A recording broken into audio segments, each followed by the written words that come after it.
Well, I am going to introduce our speaker today.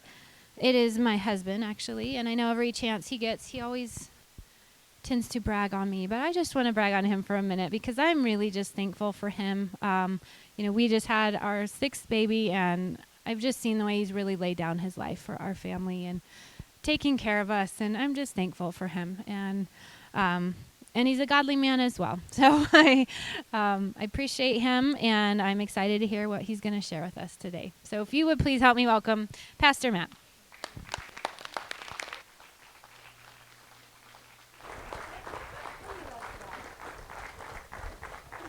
Oh, and by the way, he loves God.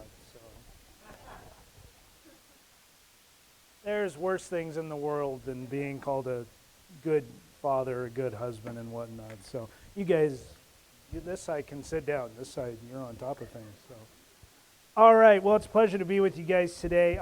We're going to get into a couple scriptures in particular. So I want you guys to head over to Exodus chapter 6. We're going to start out there, and I'm going to hit a few different verses over the course of this message. So, interesting times we're living in, huh? Anything unique going on? Anything weird? Anything at all? Just a couple things. And one of the things Andrea mentioned to me this morning is we're getting ready, and it's something that I had kind of mentioned to some of our small group leaders as we were getting together just within the last couple weeks. And by the way, I would just really encourage you to be a part of the small groups, because it is something that I really believe Yahweh has been laying a foundation for many years. And I truly believe that our fellowship, our kahal, is in a season that we have never been in before. And it basically started almost 1 year ago. It's on the January 20th was the fire. And so we are getting ready to come up on the 1 year anniversary. And I believe it was at that time Yahweh really started to shake up our fellowship. He really started promoting us. And he was getting us ready for things that we had never really gone through, and giving us ministries that we'd never really experienced over the years. And I believe he has been preparing us for that. And we're going to talk a little bit about that towards the end of this message. But I truly believe that Yahweh is getting us out of our comfort zone. He is breaking this country in a lot of ways, but it's a good breaking. I have a strong peace that everything that is going on is not something to be fearful of. It is something to embrace. It is something to rejoice in. Yes, there are hardships. Yes, there can be fears that are legitimate. There are concerns that we should have. But when we are able to kind of separate ourselves from the immediate, when we're kind of able to separate ourselves from how things impact us as individuals, Yahweh really lays on us a greater perspective. And he is showing himself to be a builder of his kingdom, not just of people. He's showing himself to be a builder of his people, not just a nation. And he is using the breaking of this nation, the turmoil that's going on, in order to bring himself glory and to establish and strengthen his kingdom. And we get to be a part of that. We get to be the voices that establish that peace and that purpose in a world that just wants to shout about all the chaos that's going on. And so when I met with some of the small group leaders a couple weeks ago, I said, when we get together, obviously the turmoil and the drama and the politics and the conspiracy theories and the controversies, that's stuff that's going to want to be talked about. And it should, for about 5 minutes. When we come together as believers, it is freeing to be able to just kind of unload our hearts and our spirits for about 5 minutes. Because then Yahweh wants us to do something with that. He has people that he wants to establish peace, to establish life, to establish truth, and to establish a spirit of overcoming as individuals and as a group of people. And I believe since the fire on January 20th of last year, Yahweh has really promoted many, if not all of the people in this room into that role. And the more and more that I get to see you guys, to talk with you, to spend time with you, I see Yahweh is laying that spirit on you, and I see you beginning to recognize it, and I see you having a desire to walk in that. And so I really want to encourage you is that each and every one of us, we're the ones that stand for truth. We're the ones that stand for God's truth. Now, there's going to be debates about what is actually true culturally, in society, politically. And the hard thing is, as much truth as you know, there are so many other evidences and testimonies against that truth that's going on in our culture today. And it can be hard when you stand up and you say, this is true, this is what's going on in the world, and then there are a million voices that speak against that. And you start to realize that most people are convinced in their own mind of what's going on. And that is why I believe our people, that's why I believe the body of Messiah needs to change our narrative, so to speak, our agenda from the political, the cultural, the societal, and then we put it on His kingdom and His Spirit. Because there are truths there that no one can argue with, that no one can deny. And I think that's where our battle needs to be fought, is establishing life in other people. And so I'm thankful for so many people in this room have really grabbed a hold of that. I'm thankful for this time of small groups that we have, because it really is that re-energizing point in the middle of the week. You know, we've been meeting, doing our typical Torah studies for years and years. I mean, pretty much since the inception of Bet Lechem in its various forms. And it's been great, and it's been important, and it's been a necessity, and it has helped so many people establish who they are in the kingdom.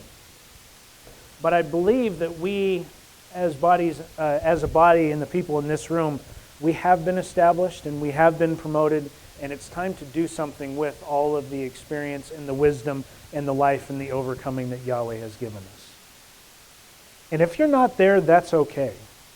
This message is going to talk a decent amount about our reaction and our responsibility and our role to other people, but there are definitely elements of how this affects us and how we are a broken people, how we are a prideful people, how we are a lukewarm people at times.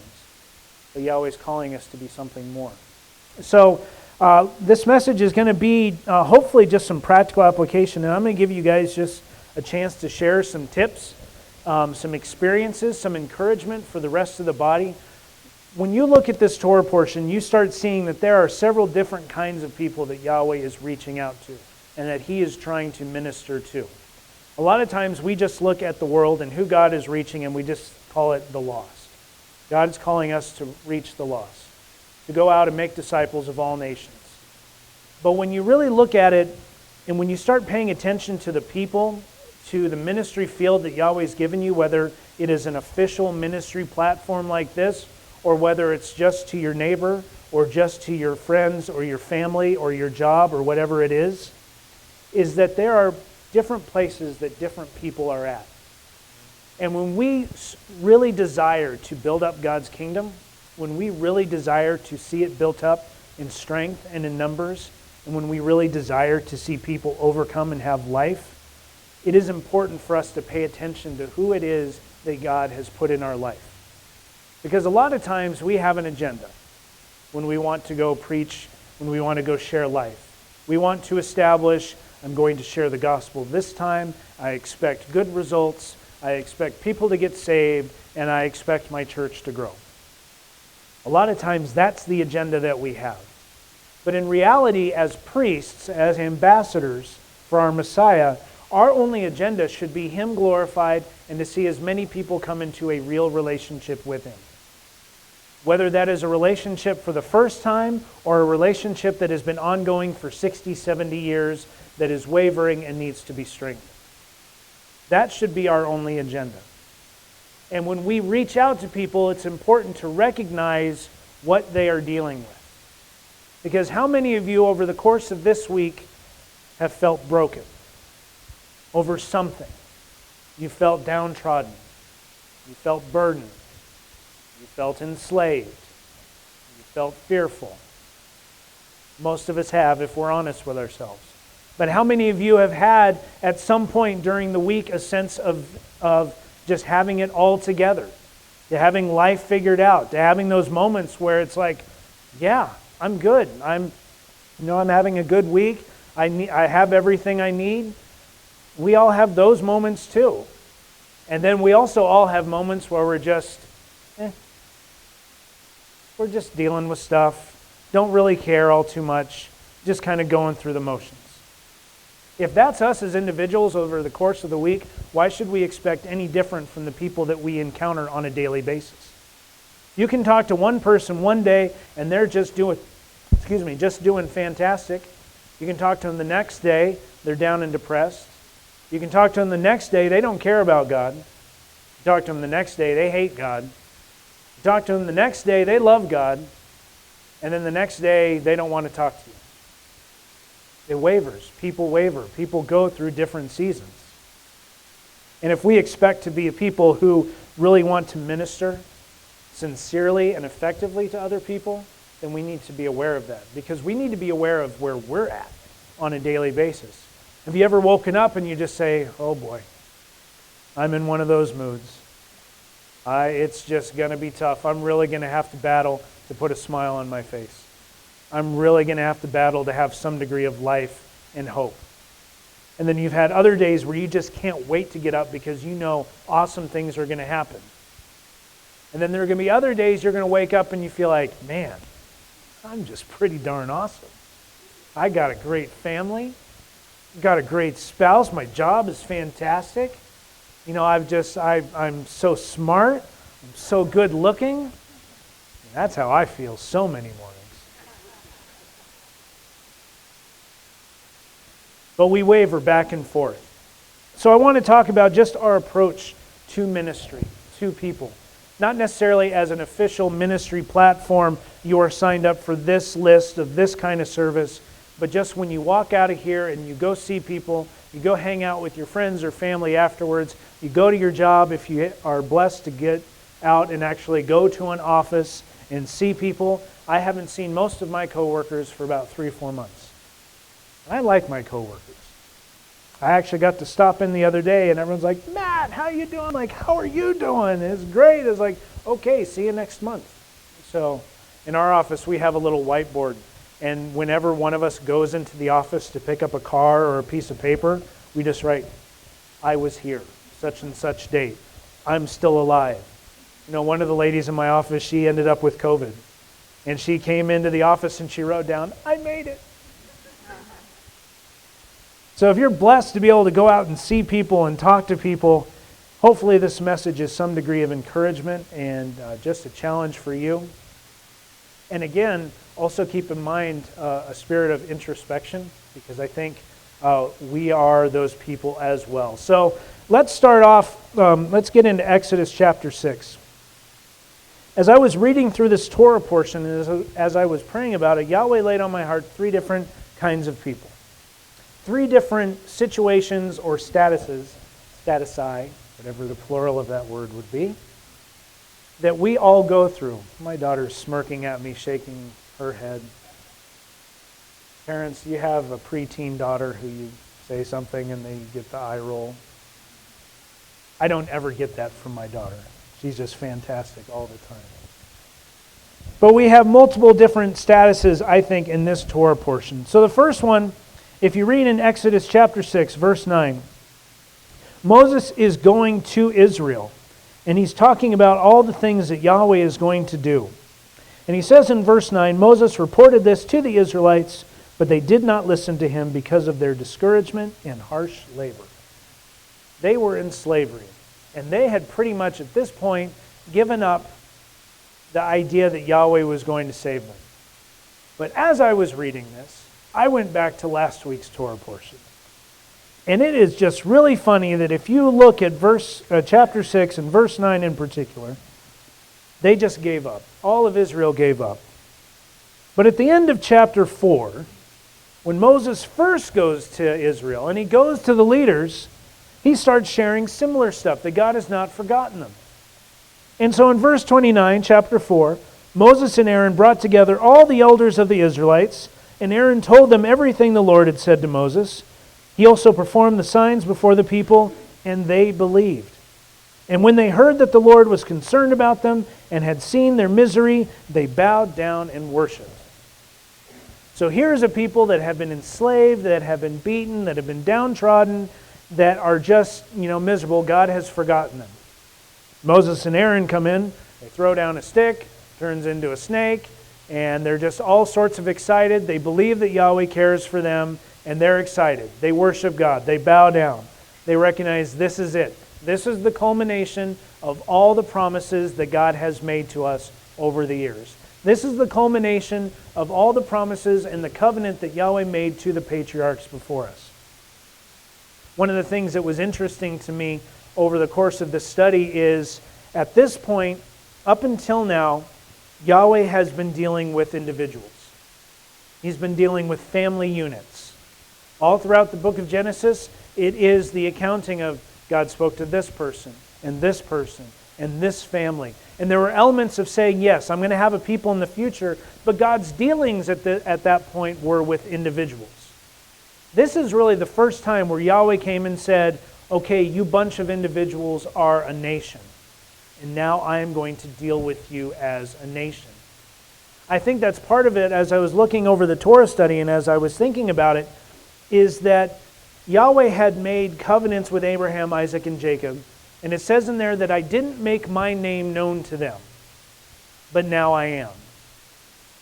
And I think that is so absolutely powerful, is that you have a God who made all these covenants with a group of people, but it wasn't until he started dealing with a community, a collection of believers, that's when he made his name known. It wasn't necessarily to the individual. He definitely had a real relationship with them. He shared his character, he shared his heart, he shared his salvation for those people. That's kind of a controversial statement to a lot of people, is that God offered salvation to his people back in the beginning of Genesis.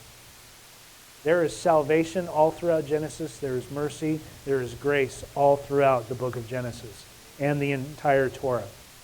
Throw that out to some of your friends and see what kind of response you get. Mercy and grace and salvation didn't come till Yeshua. Oh, let me just tell you something different. You don't think the act of just sacrificing an animal on your behalf is not merciful and gracious? That is the epitome of mercy and grace. That is the exact same mercy and grace we put on Yeshua and his actions, isn't it? The idea that something else's sacrifice is enough to negate your sin and your falling short. Whether it was a bull, sheep, pigeon, piece of bread, whatever it is, that's mercy and grace. And so I think it's interesting that Yahweh at this point, he made his name known, I am the Lord, when he was dealing with an entire body. I think that's really cool. I think that's a picture of our relationship with him, is that you can have the most on-fire relationship with God that you think, but there is something very different, very unique, and very powerful when you choose to come be a part of that body and you say, I lay down my individual stuff that that's got going on, and I'm instead going to focus on what the body is doing. That is hard, especially when you have had hard weeks, when you've had hard months and hard years. To be able to say, there's a lot of junk going on, but I choose to put that down, so instead I can build up the body. And I think that's what that's what Moses did with Israel at the end of chapter 4. He said, God has not forgotten you. Israel goes, yay, thank you, I worship you. And then what happens in chapter 5? If you have cute little headings at the top of your verses and your chapters, which probably were not in the original Torah, just so you guys know. But when it says here at the end of chapter 4, and when they heard that the Lord was concerned about them and had seen their misery, they bowed down and worshipped, period. Cute little heading, bricks without straw. And then what did Israel do? They stopped believing at that point. They were all sorts of happy when they found out God was going to take care of them, that he had not forgotten them. And then you get the cute little heading, bricks without straw, and then they said, never mind. Because life got hard, and then in verse 9, chapter 6, they did not listen to him because of their discouragement and harsh labor. Isn't that our early mornings sometimes? You wake up and all of a sudden you are just thankful that God has remembered you. You are just really excited that Yahweh has taken care of you. As our brother over there, he commented last week, there was that one night where he went to bed and he's like, see what happens in the morning. And when he woke up in the morning, was he happy? Yes. Was his wife happy? Yes. Were we all happy? Yes. But then immediately after that, some struggles can occur in our lives, and we're like, whoa, hold on, I don't know that you really, because God, if you remembered me, and you remember the covenant, how come you don't remember me at 11:30 when everything is just going chaotic around me? When I have to start making bricks without straw, and I have to work harder, and people are beating me. And even some of my brothers and sisters, when you look at who is often the taskmasters over the Hebrew slaves, it was other Hebrews that were doing it. So they were definitely in bondage. They were definitely downtrodden. They were, just not able to hear life. They were not able to hear the victory that God had for them and the promises that He was going to fulfill. So we find people like that, and we are people like that, as I've said, who struggle all the time. So Yahweh has laid on your heart, let's say, hypothetically, guess what? He has, but just for politeness sake, hypothetically, He has called you to go share life, to go minister, to go share the gospel, whatever it is, with someone, and you know they are just broken. They are done, they're enslaved, they just see no hope, no opportunity for Yahweh dealing with them in the future. It's important to say, to know who it is that you're dealing with. Because if someone is in that situation, do you think it is helpful to go to them and say, yeah, you are a wretched, sinful creature who just sins against God all the time? Do you think that time with that person is going to be very effective? If they are just struggling with so much, their wife, their husband has left them, their kids are sick, they just got laid off, and you say, well, that's because you don't love God. And that's because you sinned 5 times this week in this particular way. That's exactly why you're going through that. How much longer is that conversation going to last? Not much longer. How many conversations with that person are going to be had probably after that? No. That relationship might very well be cut off. So what should you do? And I'm going to ask you guys this in a little bit towards the end, but I'm going to offer up just a couple of tools, a couple of perspectives that as I was praying about, I felt like Yahweh was saying, here's how you can reach out and minister to those people. Number 1 is patience. If you are dealing with people, if you are talking to people, if there are family members who are in that downtrodden and enslaved point in their life, be patient with them. It is probably not going to be a conversation that is going to bear fruit that afternoon over coffee. Probably not. It might not be a conversation or victory or fruit that happens after, just really meeting once a week for a couple months. You have to have patience with people because you have to let Yahweh be the one that does the work in their spirit, not your words, not your efforts. Now, definitely we can spend time interceding and praying on their behalf, and that's one of the few consistent things throughout these 3 different groups of people I'm going to mention, is that intercession, that prayer, that sincerity, being sincere in your concern for other people, in the way that you witness to them, in the way that you treat them, and just the care that you show for them. But having patience with those people that have so much on their heart, so much that is weighing them down, you just have a great deal of patience and allow them to work through the things that need to be worked through so that it is a genuine and sincere and complete healing that is going on in their life.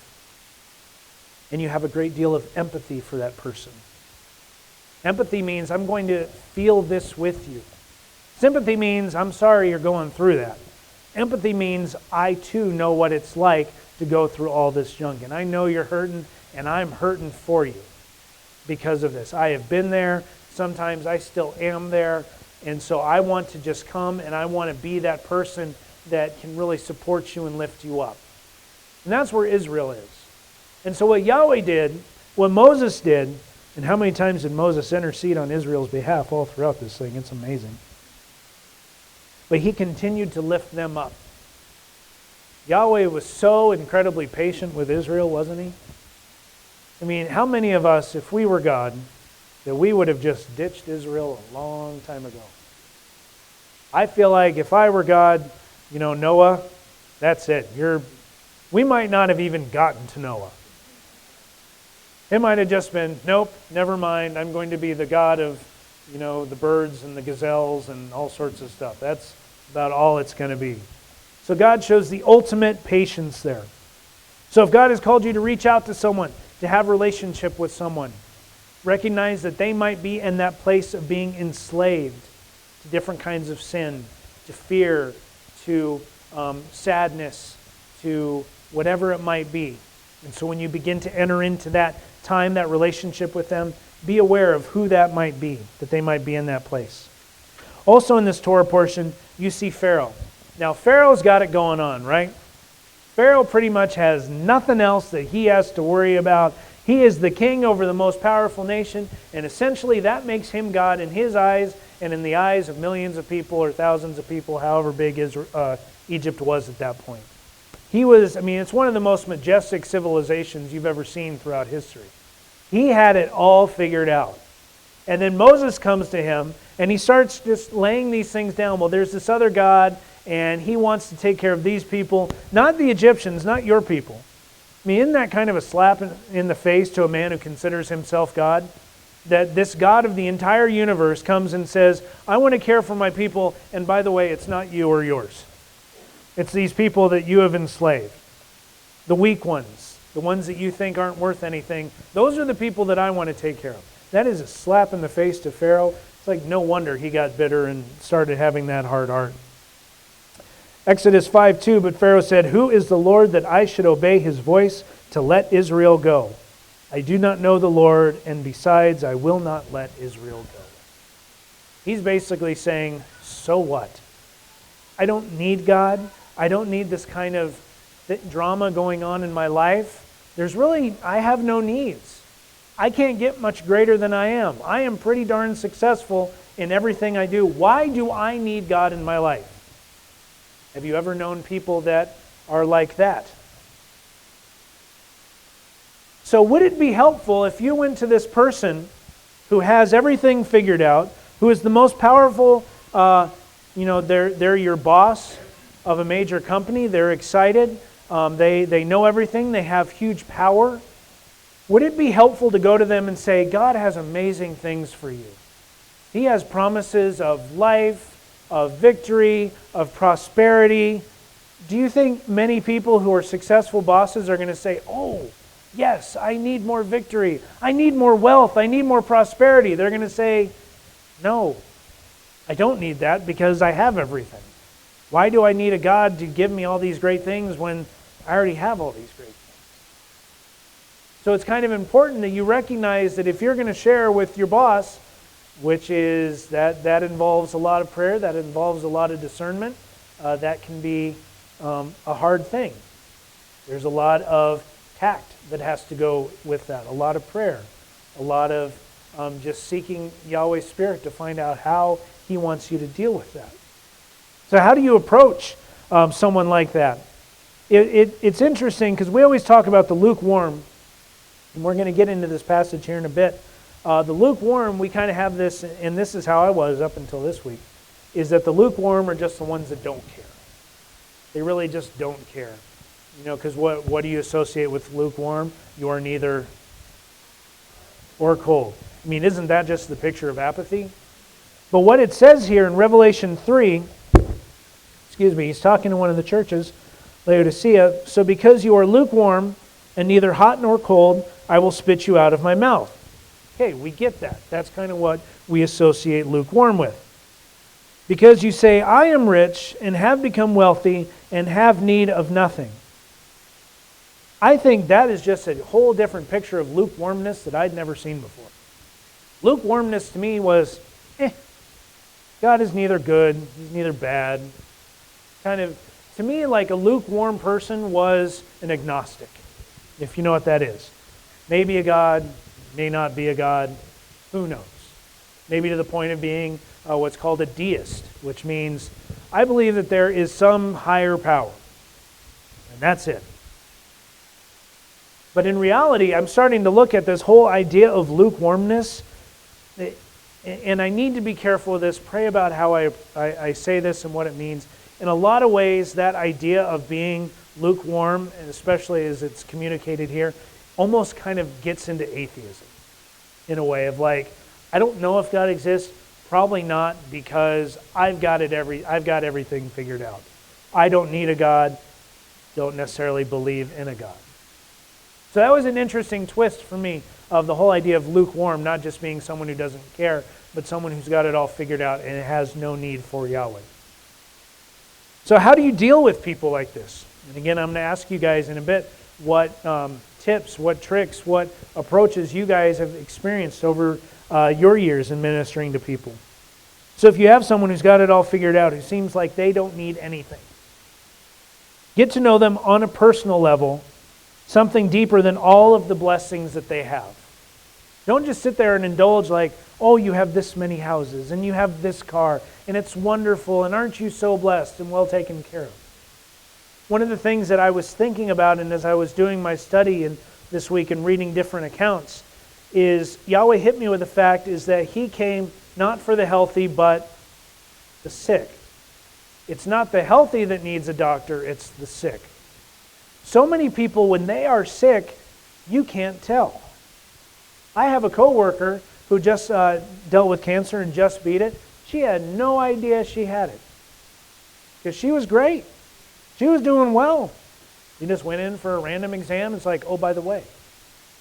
And so you look at people who are, just successful, are confident, have all the things in the world to be blessed with, and all of a sudden there is a sickness going on in them, a sickness that is no different than what each of us have.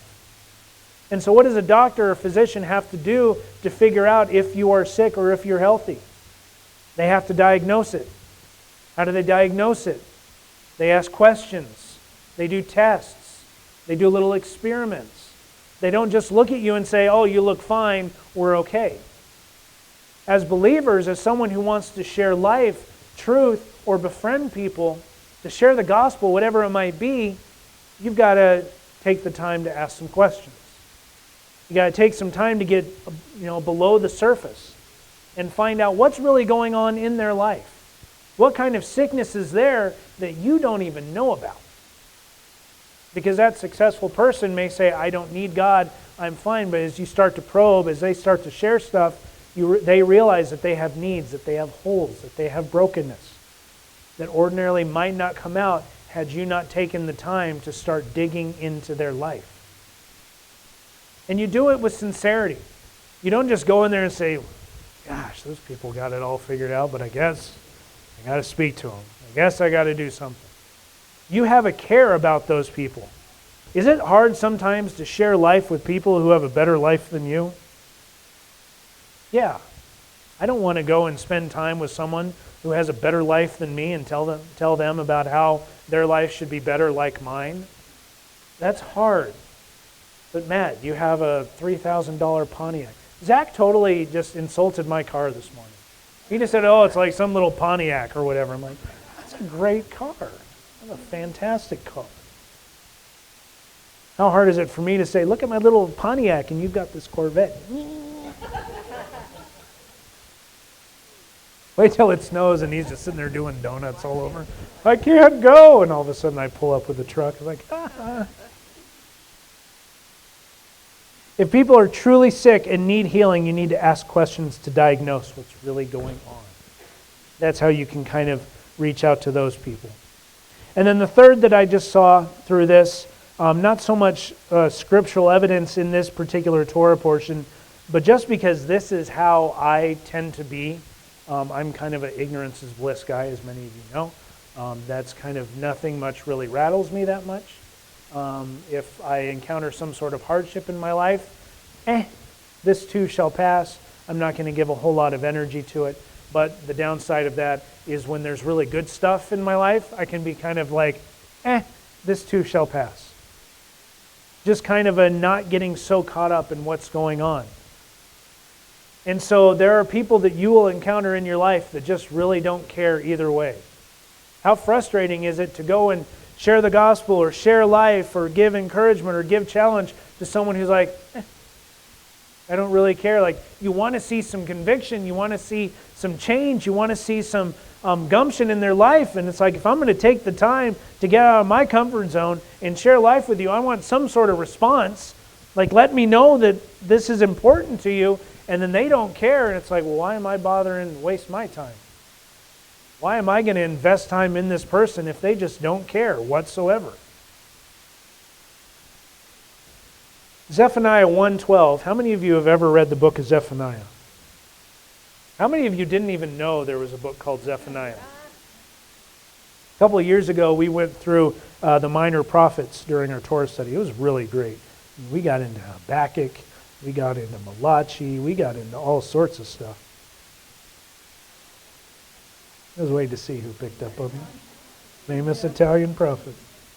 Zephaniah 1:12. It will come about at that time, I will search Jerusalem with lamps, and I will punish the men who are stagnant in spirit, who say in their hearts, the Lord will not do good or evil. That is how we are a lot of times, where we're just stagnant. I mean, I've gone through whole bouts of stagnancy. That's a word. If it's not, I just made it up, and you guys are free to use it. No, stagnancy. That's what I'm saying. Stagnation's fine, but just watch. Someone in here is going to say stagnancy at some point during this week, and you're just going to be like, oh, God. Thank you, Matt, for that. Thank you for using up a valuable word I could have had in my vocabulary, was stagnancy. But I've dealt with that over the last, year or so. I mean, it's hard when the church burns down, and you're walking in all the time. You're like, really? I got to deal with this? I got to tear down that drywall now? Really? That's where my life is at? That's the stagnancy that I have going on? It's hard, but there are people like that in your life that are stagnant, that have no desire for God, don't really care. God's not going to do good. He's not going to do evil. Hebrews 5:11 says, concerning him, Yeshua, we have much to say, and it is hard to explain since you have become dull of hearing. My hearing can be awfully dull all the time. All of us have our phases where we're like that. So how do you go and approach someone? How do you share life with someone who just is apathetic towards their life? I found establish meaning and purpose in their life. Establish a goal. Establish a greater purpose. This is something that Andrea and I have promoted in different marital counselings and whatnot. When you're really annoyed by what your spouse is doing, like you just want to say, they always do this, they always do that. And you want your time with them, your conversations, the conflict resolution to be dealing with all of the junk and all of the sin and all of the just faults in the marriage on their part. That's what you really want to focus on. But what I've seen is you say, hey, we're struggling with this, but instead of focusing on that, what is the standard? What is the purpose? What is the role that God has for our marriage? What does God want a good marriage to look like? A godly marriage to look like? Let's not focus on the fact that our marriage isn't godly at this point, or that you are not a godly husband, or that you are not a godly wife, but what does a godly husband look like? What does a godly wife look like? And let's push for that. That's what you deal with people who are wavering back and forth, back and forth. One of my most favorite passages in all of Scripture is Romans chapter 7. You don't know what that is? That is Paul saying, I do what I don't want to do, but I don't do what I want to do. And sometimes I'm acting in the Spirit, sometimes I'm acting according to the flesh. Boy, if you ever just feel like you're the only one in the world wavering, read Romans chapter 7 and you'll feel a whole lot better about yourself. Because if Paul can go through that stuff and still become one of the greatest ambassadors for Yahweh ever, then that gives us some degree of hope. Establish consistency in those people's lives. If they're going up and down and wavering and just struggling with, I'm happy, I'm sad, I'm happy, I'm sad. My mom in her last few years, she was an undiagnosed, diagnosed by me with no, medical credentials, a manic depressive. I really think that's how she was. And one day I would call her and she just loved me and loved everything and how's the kids and everything is great. And then there were other times I would talk to her and just everything was wrong. And I got to the point where I couldn't have any conversation with her. We got to the point where we couldn't even talk about Charlie Blackmon of the Colorado Rockies. She loved Charlie Blackmon until he got popular. And then I couldn't even talk to her about that. And we got into the stereotypical, well, how's the weather in Colorado Springs? Oh, it's terrible. Well, what do you really do with that? You be consistent. You be the one that's always establishing life and always excited, always having a purpose going on in there, because you become that test, that litmus test where they say, you know what, I want to be someone like that who has that kind of consistency in their life. I want to spend just a little bit of time here in in Hebrews 5. Oh, we're getting kind of close to time. We won't get into that. The one thing I will say about the end of Hebrews chapter 5 that I just mentioned is it can be a little bit discouraging because it's talking about falling away from Yahweh. And it says, in fact, though by this time you ought to be teachers, you need someone to teach you the elementary truths of God, God's Word all over again. You need milk, not solid food. If you've been a believer for more than a year at some point, and you read that scripture, boy, that just depresses you, doesn't it? Because you say, really? I've been at this a long time, and you're saying that with these struggles, I need to go back to the milk, that I am not worthy or capable of studying and getting into the real meat of stuff? But what I love that it says here, verse 13, anyone who lives on milk, being still an infant, is not acquainted with the teaching about righteousness, but solid food is for the mature, who by constant use have trained themselves to distinguish good from evil. Okay, so I need to be still on the milk, according to Revelation or Hebrews chapter 5. That's what it's saying. It's saying that I should be on solid food, but I need milk. That's kind of depressing.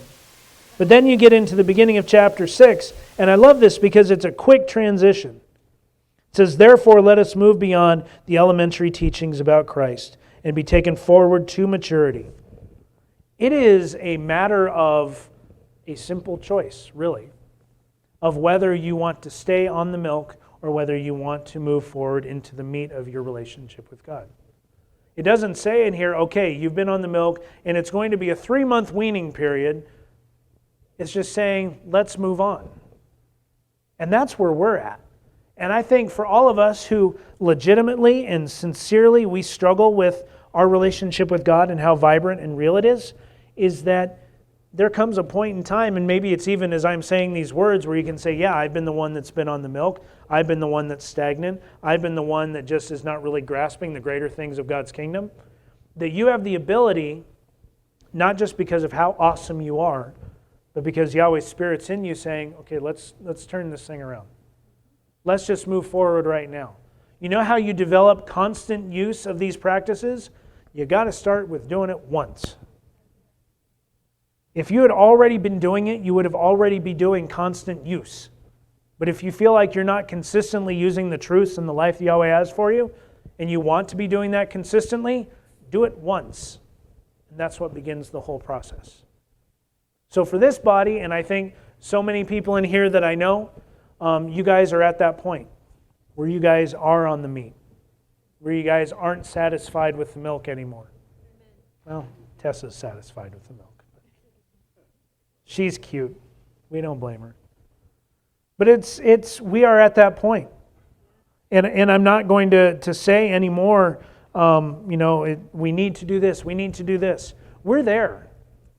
This body is there. We're at the point of being on the meat. And if you don't feel like you are, well, we're going to have oneg. And hopefully there's some meat back there somewhere. And it'll be symbolic that we are going to be on the meat. All right, let's go ahead and stand, and then Zach and Joy have prepared lunch for us. All right. So, Father, thank you so much for today. Thank you for this gathering of men and women. Thank you for their hearts to know you, to understand you more, and to not just be content with that knowledge and understanding of who you are, but the desire to share that with other people, that there is a selflessness in them, and that there is a desire to serve you and to serve others, to bring other people into a greater understanding of who you are. And I just thank you for the openness and the willingness to serve you. Father, for those of us who might be struggling, having that desire, I ask that you would continue to work on our hearts, that you would work on our spirits, that you would soften and circumcise our hearts so that we would be more open to your will for us, for your people, and for your kingdom, and for this world. Father, that you would give us wisdom and discernment in knowing who it is that you want us to speak to, who it is that you want us to share life with, and that you would give us that wisdom and discernment to know how to share that life, whether it be through words, whether it be through deeds, whether it be through just listening or being available. Thank you that you are teaching each and every one of us how to not just be content with our own relationship with you, to not just be content with the basic things that we know, but that you are causing us to move forward. You are causing us to mature, and may we realize that we have already matured. Father, we are different people. We are stronger people than we have ever been before, and that you have purposes for us, and that we would be obedient to them. So we love you, Father. Thank you for your Sabbath. Thank you for allowing us to be a part of it. We love you, and we pray this in Yeshua's name. Amen.